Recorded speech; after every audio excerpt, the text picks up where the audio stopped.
Hi everybody and welcome to the FNS Wrestling Podcast. I am your host, back with another solo mission to talk about this week's Ring of Honor episode 507, which aired on, I believe it was June 5th. If you're a returning listener, welcome back. If you're a new listener, welcome. It's usually myself and my teenage son. On Saturdays, we do a sort of larger show where we talk about NXT, AEW Dynamite, Impact Wrestling, some wrestling news, some wrestling trivia, some wrestling figure updates. So we'd love if you're sort of new to finding us, checking out that on any Saturday or any of the previous episodes. I think we're up to 46 episodes of that show now. A lot of fun for me and my son. Sort of a pandemic hobby that's turned into something that'll probably last beyond the pandemic because we're enjoying doing it. So he's not watching any ROH or Impact due to empty arenas. He really just doesn't care for it at all. So until he gets back in the swing, I've just decided I'm going to sit down on Mondays when I find the time and talk about Ring of Honor for a little bit. I have been mostly enjoying it since the reboot, and I actually thought this week was quite a strong episode. So we're dealing with some nice heat here in Southern Ontario yesterday and today. Quite hot, really nice to have. So hopefully things are going well where you are. We are still under sort of a stay-at-home order, or I guess it's sort of, I don't even know what they call it anymore, but we did get some restrictive measures relieved, but it's still basically you can only go out for essentials, curbside pickup if it's not a grocery store or whatever. So we're still in that sort of phase here, but it looks like maybe by mid-June we can get some further restrictions removed. So I hope where you are, things are safe, things are opening up, people are getting vaccinated, and everybody's staying healthy and safe. And if you're ahead of us, congratulations, because I look forward to getting together with other human beings and going to places and enjoying life. It's been quite a run of this. But regardless, I'm back down here in the basement to talk about some wrestling all by myself in this little room with you guys, I guess. So I don't have much else to say, I don't think, to talk about. So I say we get into talking about this week's what I thought was a pretty strong episode of ROH. So why don't we do that now? So the episode begins this week with a graphic sort of talking about survival of the Fittest Tournament that in fact will start on this episode of the show. And then we get Quinn at her normal desk welcoming us, reminding us that the first tournament match will in fact be Rey Horus versus Demonic now, Flamita. So Flamita turned on the other two members of Mexa Squad a while back, so apparently he has adopted this Demonic moniker, to indicate, I guess, that he is clearly a heel. It kind of reminds me, I don't know if you guys watched it or not, but I think it was season 2 where Pentagon turned to Pentagon Dark and Lucha Underground, and he was actually amazing. So it seems like they're taking a cue from that, just sort of making it clear that he is in fact a heel at this point, so with the name Demonic Flamita. So that match will be the opener. She then lets us know in the main event we'll have a sort of protege versus mentor match as Josh Woods will take on Silas Young. And Silas Young, we're told, has turned his back on his protege, Josh Woods, at the 19th anniversary pay-per-view that was, I don't know, maybe a month ago or so. They did already have a match. Silas Young won the match between the two, but only because he got his feet up on the ropes to aid a pinfall. So then another challenge was made, and this is the end result. And this time it will be a pure rules match with the hope that sort of Josh Woods can eliminate all of Silas Young's underhanded cheating and shortcut tactics that he employs, hoping that the pure match will sort of keep that from happening. But we'll find out. Quinn then tells us that the survival of the Fittest Tournament has returned, and as a result of a fan poll that they put out, I guess, that asked which of ROH's annual events fans would like to see return in 2021, and the choice was Survival of the Fittest. So that's kind of cool. I like a good tournament. So this one, the way this works, we'll talk about it here. The structure of this tournament involves, they're going to have 6 qualifying matches, with the winners of those 6 matches advancing to a final multi-person elimination match, with the winner of that earning a future match for the ROH Championship. So some of the past winners include Jay Lethal, Bryan Danielson, Tyler Black, with now Seth Rollins, obviously, and Adam Cole. So they've all used this opportunity, we're told, to actually earn the ROH title when they did challenge for it. That's a pretty star-studded list of names here, a pretty good indication of ROH's strong history. So I'm hoping, and I did actually go back recently and watch a highlight reel they've been posting of some of the previous Survival of the Fittest tournaments. I think it was a ranking of the top 9 or something. So that was a cool little highlight video I watched. It's easily available on YouTube if anyone wants to sort of get a backstory of this tournament and some of the previous competitors and winners. So yeah, they've explained the tournament for us. And again, this year's will involve 12 wrestlers in 6 matches, with the winner advancing to the multi-person match. So the opening round matches, they actually put up the bracket on the screen. So I paused it and I thought I'd run it down for you guys quickly here. So we're given a little detail. I don't remember if they told us or I just forgot that everybody involved, none of them have ever had the ROH title and none of them are currently ranked in the ROH main title rankings.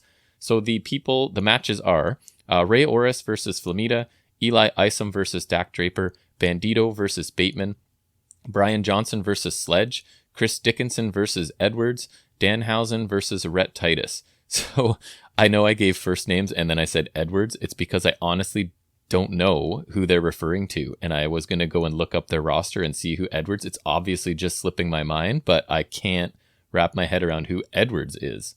So I'm sure once I realize who it is, it's going to be one of those moments like, oh, you idiot, of course. But I can't picture who Edwards is. So stay tuned for that. I'll update you on that once I figure it out, I guess. To be honest, looking at that field, right, I don't see a lot of viable contenders for the main championship out of that group. I think Bandito would be my pick. I think he's awesome. I think he's the most main event ready of this group. For me, I would also love to see them use this tournament to build Brian Johnson into a main eventer because I think he's fantastic, but I don't honestly see that happening. That's just me having hope for that. So not a star-studded field, I don't think. It doesn't mean there won't be some good matches and some interesting stuff happening from it, but just at a glance on paper, not some of the big names that you would hope for, I guess. Although maybe if they've already had the title or in the rankings, they're not eligible anyways. So I guess this is what you get. And the first match of round 1 starts now, and that will be Dark Flamita, or sorry, what was he called again? Demonic Flamita, sorry, I forgot, versus Rey Horus. So we get a Spanish promo with subtitles by Flamita before the match starts with all new black mask that looks pretty cool, I thought. I think it's black. I'm colorblind. There may be some other really dark colors on there, but I maybe a bit of red. I'm not sure, but it looked mostly black to me anyways. I apologize if I'm wrong, because that's quite possible when it comes to colors that I'm wrong. He says that Rey Horus will be the victim. After this match, Flamita will be on top of Ring of Honor, and all members of this business will know that Hell has arrived and that Hell's name is Flamita. We then get Rey Horus video with a chance to respond. He basically says if Flamita wants to end Mexa Squad and embrace this dark new persona, then he'll get what he wants. He knows that Flamita has heat with Bandito and that he and Bandito have already done battle, but that he shouldn't forget about Rey Horus.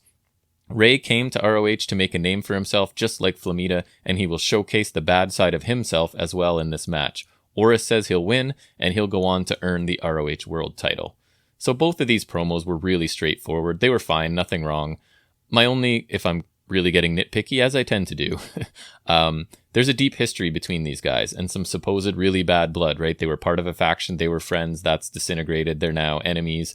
I was hoping for something a bit more passionate and interesting and intense maybe, because this was just a straightforward, felt like they were almost having a match with just a random guy and talking about it, not so much like this is supposed to be a bitter feud between these two, but that's okay. I'm still looking forward to the match. Both of these guys can really go, and together I imagine it's just going to be a sprint, although who knows, maybe Flamita will be working a different style, right? Because he is a heel, so sometimes that high-flying sort of style gets toned down when a heel turn is made. So we'll see. But both of these guys have definitely impressed me in the past, so I was kind of looking forward to this match.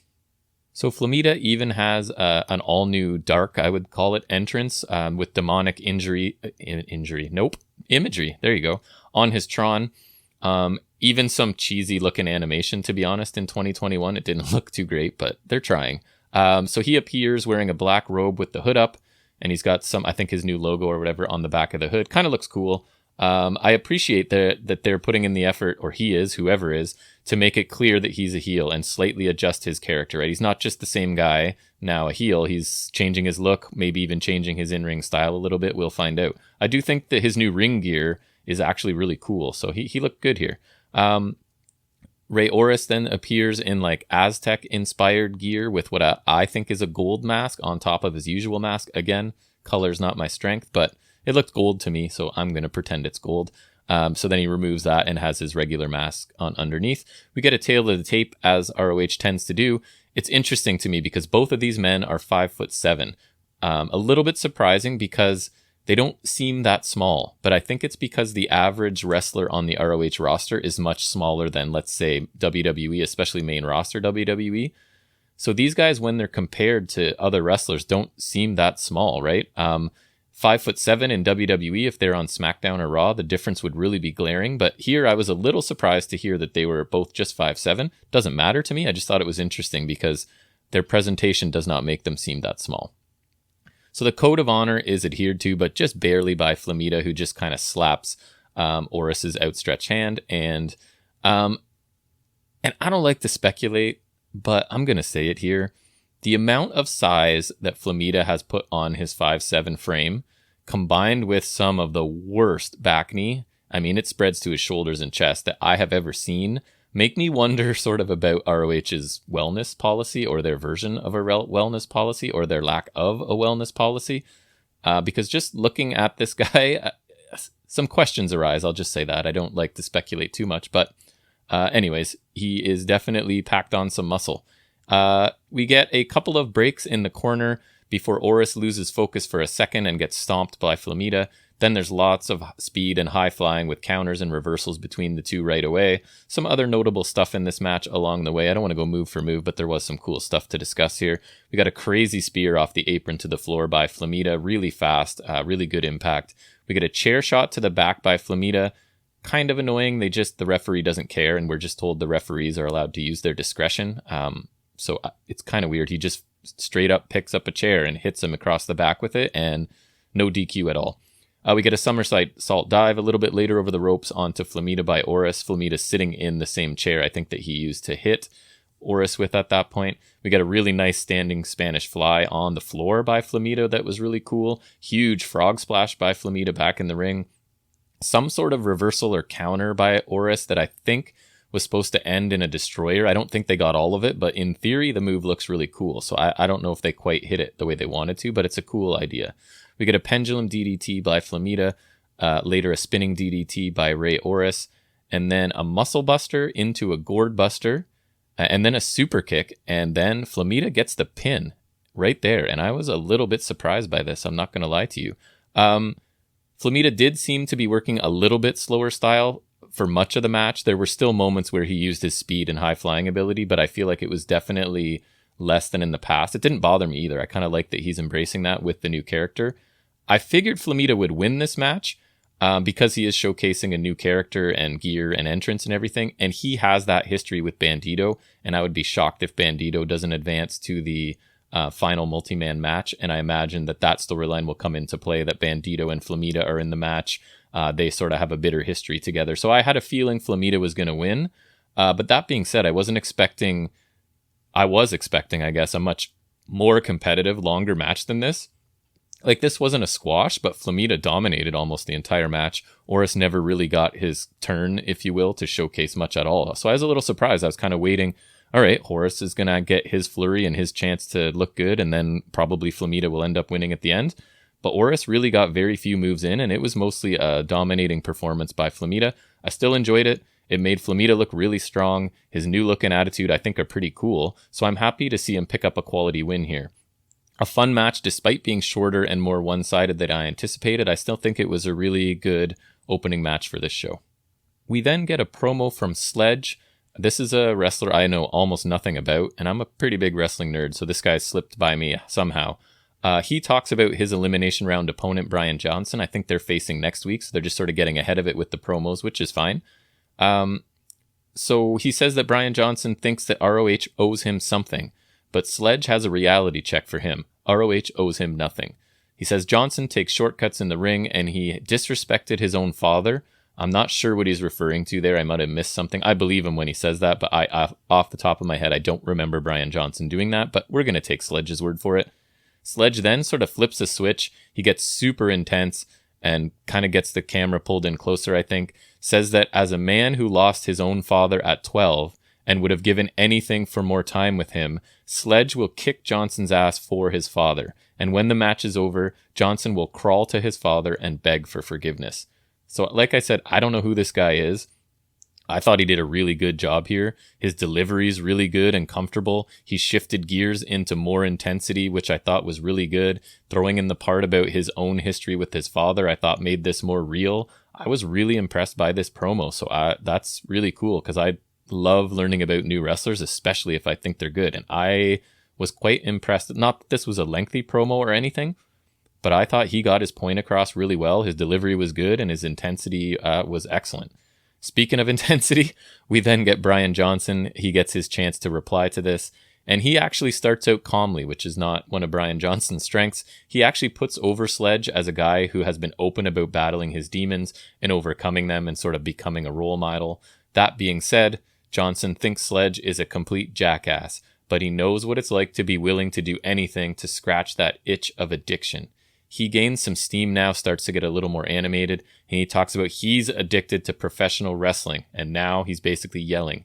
He's done all he can to go down in history, and he needs to win championships, and he will use this tournament to do so. He doesn't care what Sledge has overcome, as he won't overcome Brian Johnson, and the world will know that it's Mecca versus everybody. Another great promo by what I consider one of the best in this business, honestly.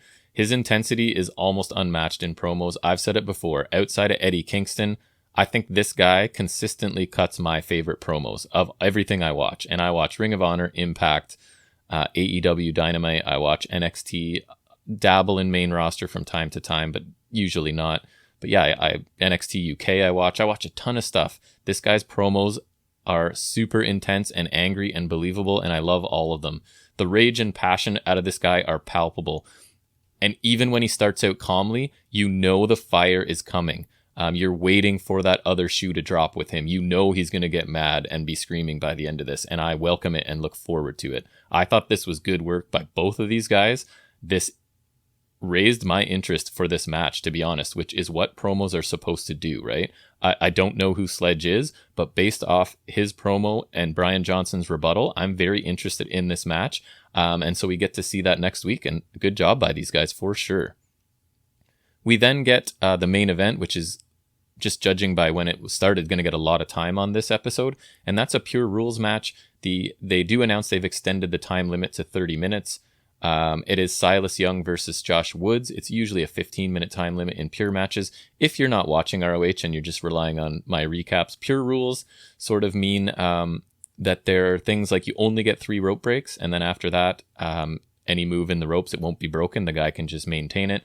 You also get 1 closed fist. You get a warning on the second one, you get disqualified. Any sort of interference by anyone leads to their immediate termination from Ring of Honor. So the idea is, as the name says, this is more the pure version where there shouldn't be people cheating and taking shortcuts. They're trying to eliminate all of that. But guess what? All of these things, pretty much, will come into play during this match. So for this one, we cut to a Silas recorded promo as he's making his entrance to the actual match. They cut away to a little pre-recorded segment by him. He talks about Josh Woods complaining about how Young beat him last time, which he did. He used his feet on the ropes to gain leverage on the pinfall. Obviously an illegal move, but that's kind of the story of this relationship. Nothing will be different in a pure match, he says. It's not about who's biggest or strongest. It's about who's the smartest. And Josh can't touch his intelligence. Woods gets his turn with the video as he's entering as well. He's sort of buzzed off all of his hair, has a very short haircut now.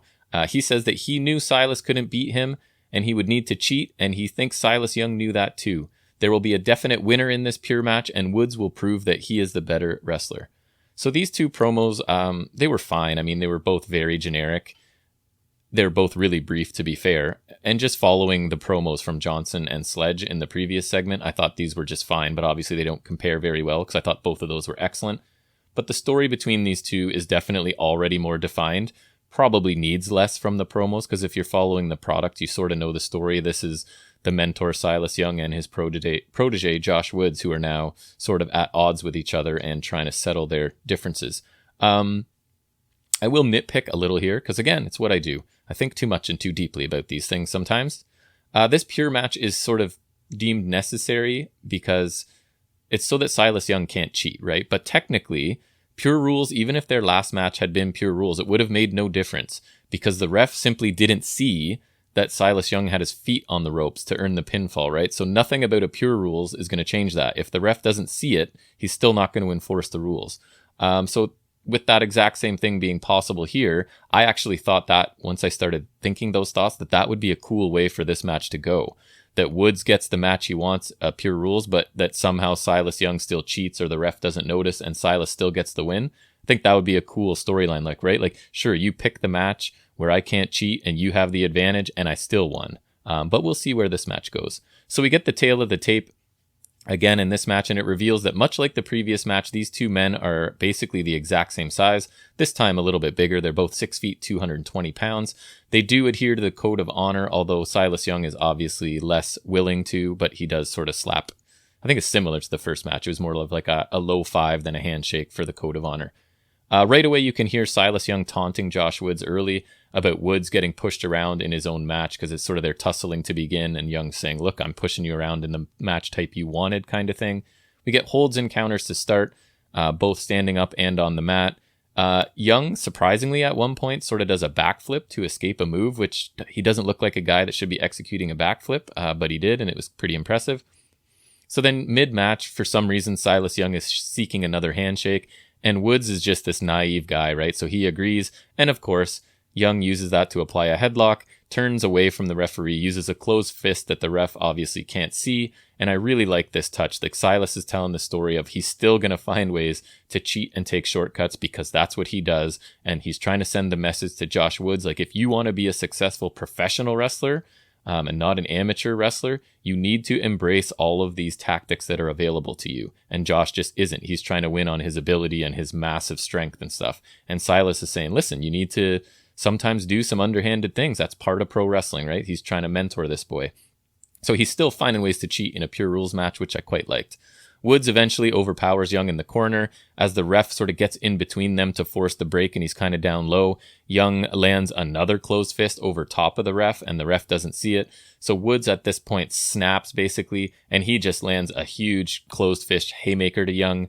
And he's issued the warning by the referee because you only get one closed fist in a pure rules match. So if he gets caught with another one, he'll be disqualified. And he's sort of complaining because Silas Young has punched him twice and the ref missed it. So I really like this dynamic and story they're developing, is that, again, Silas Young is the cagey veteran. He knows when to engage in these tactics when he's not going to get caught. And Woods hasn't learned yet, even though Young's trying to teach him, right? You got mad, you used a closed fist right in front of the ref, like, be smarter sort of thing. We then get a twisting suplex by Woods a little bit later. I thought looked nice. He is just honestly so strong. It's crazy.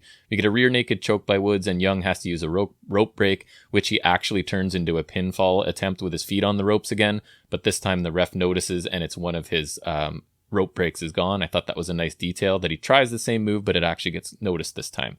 Both men are on the apron a little bit later, teasing suplexes to the other.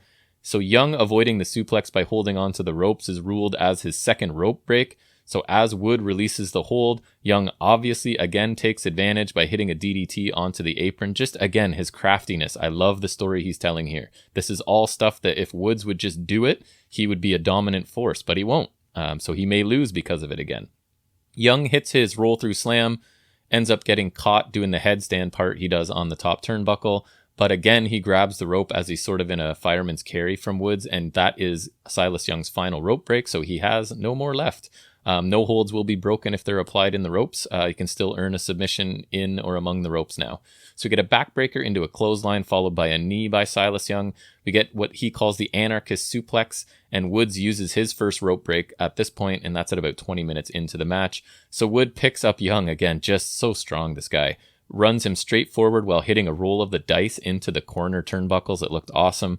We get the beast lock, which is Josh Woods, basically an inverted cloverleaf on the ground. He applies it to Young, who grabs the ropes, but again, he has no more rope breaks, so he eventually does have to tap, and we do get the protege Josh Woods defeating his one-time mentor in what I thought was a really good main event.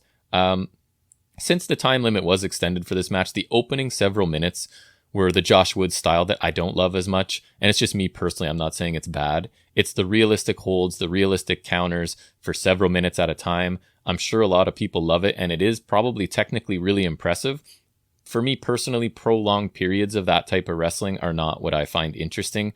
But this match made up for it with excellent storytelling by both of these men. You've got basically the ideas Woods is the physically gifted, somewhat naive or not very bright, I don't know which one it is, or both, in some regards. And then Young is the older, he's not in as good a shape. He's nowhere near as strong or athletic, but he's a true professional that has that high ring IQ and will use whatever's available him to pick up wins. So I really like the story of this match. I had a feeling Woods was going to get his win back here, which is good. There's been matches I didn't enjoy Josh Woods, but I do see the talent here. I do see what other people see in him. It's just when he embraces the more professional wrestling style, I really get into his matches. I don't mind if he incorporates his technical holds throughout the match, just not the entire thing. He's got to mix it up a bit for me, but I really like this match. It was a cool story coming in. I feel like they carried on that story throughout the match. A really strong main event. Both matches I really enjoyed this week. So the show then ends by revealing the matches for next week. We're going to get Eli Isom versus Dak Draper. And then I guess Dragon Lee and Kenny King will face Rhett Titus and Tracy Williams in a Pure Rules match for the ROH Tag Team Championships. So maybe we're not getting Brian Johnson and Sledge next week, but we'll see. I thought they said we did. Maybe they're going to squeeze 3 matches in next week. Sometimes they do. But those are the only 2 they officially tell us here as the sort of show goes off the air. So overall this week, I thought this was a really good episode featuring 2 strong matches. Really different in style, which I also like. You kind of have the one about speed and high flying, the other one more about technical stuff and professional wrestling from Silas Young. So I really like the 2 different styles here. The opener was definitely more one-sided than I expected, but still a really fun match with Flamita dominating, using a slightly toned down style, I think, this week for his new sort of darker heel persona that I'm kind of enjoying. I like the new attitude. I like his presentation. And again, I assume he and Bandito, their issues will sort of come to a boil in the final match of this tournament. I have a feel. I can't see Bandito not making it to the final match. I would have him as my favorite to win it all. So I assume that's where the story is going. And I'm okay with that because this version of Flamita is cool, and Bandito is one of my favorites in Ring of Honor, so I look forward to that. The main event of Josh Woods and Silas Young was excellent. It started out in a style of wrestling I don't love, but the storytelling and just the work of these 2 guys sort of took over. I thought it was pretty fantastic by the end. It really felt like Josh just has some things he could still learn about professional wrestling, right? And that Young was trying to teach him the hard way. This match was hard hitting. I was really into it by the end after starting out being sort of, okay, ho-hum. By the end, I thought it was a really strong match from both of them. Then in between these matches, I thought we got 2 excellent promos from Sledge, kind of out of nowhere because I don't know much about him. And then what I expect from Brian Johnson, one of my favorite promos in the business, did not disappoint me. And as I said, those promos sort of increased my interest in that match, which is exactly what a promo is supposed to do. So they were very effective, I thought. Basically, I thought this show flew by. There was nothing about it I didn't like, right? So this episode actually earned, I usually grade things out. I gave it an A minus, sorry. I recommend that people check it out. If you're not normally watching ROH, or maybe you're just listening to this to hear what's good or just to keep up, I thought this was a really good episode. And if you're looking to get into ROH, maybe check it out. I thought there was some strong work on this show all around. And just before I go, I did stumble across ROH is doing like women's matches on Wednesdays, and you can find them on YouTube. So I checked out a match last night between, I think it's the most recent one they've done, between Willow and Alex Gracia. I can't say it was a strong match. You've kind of got Willow's a powerhouse, and Alex Gracia is a much smaller, wearing pink. I don't quite know what I think it was pink, again, a color. Probably pink, we'll say. So I didn't think it was an amazing match. There seems to be some potential there with Willow, but there was some sloppiness. And I went back and watched another compilation of the highlights of these Wednesday night. And I'm not trying to be rude, but if those were the highlights of the matches, I don't feel like I need to see the matches. So a women's division in ROH would be cool, but from what I'm seeing at first glance, and I could be completely wrong and change my opinion later, but I'm not super impressed with the talent they've assembled so far. I'm going to check it out a little bit more closely probably and see if I can change my mind. I was just watching highlights mostly and then one complete match. But again, if you're calling those highlights and I'm not impressed by them, it doesn't motivate me to go and check out the full match, to be honest. But anyways, I think that's going to wrap up this week's Ring of Honor review. I hope you guys enjoyed it. I enjoyed this episode. I always enjoy coming down and talking about wrestling. Starting to feel a little bit more comfortable doing these solo missions and just talking to myself. Feels a bit weird at first to do it, but If you did enjoy this, please feel free to like, subscribe, follow, whatever those things are that you guys know how to do wherever you're listening to this. And if you haven't already, please, I'd love for you to go and check out one of our flagship shows, episode 46 we just put out this past Saturday. For some more wrestling talk, my teenage son will be there. It's not just me talking on those ones. I have some help from my son. If you'd like to contact us, love to hear from anyone, fnswrestling@gmail.com, fns_wrestling_podcast on Instagram, or if you're listening to this on YouTube, although almost nobody does, if you're one of those few that listening on YouTube, you can just leave a comment in the comment section and I will get back to everybody at this point that contacts me. You will hear back from me. So I look forward to any sort of constructive criticism, praise, just saying hi, just saying, hey, we actually listen. Any feedback is welcome and appreciated. So thanks in advance for that. That being said, I think we can wrap up this episode of my Ring of Honor review, and I hope to see a whole bunch of you back on Saturday for our main show, episode 47 this week. And I hope that you have a great week. Until then, we'll see you on Saturday, and until then, take care.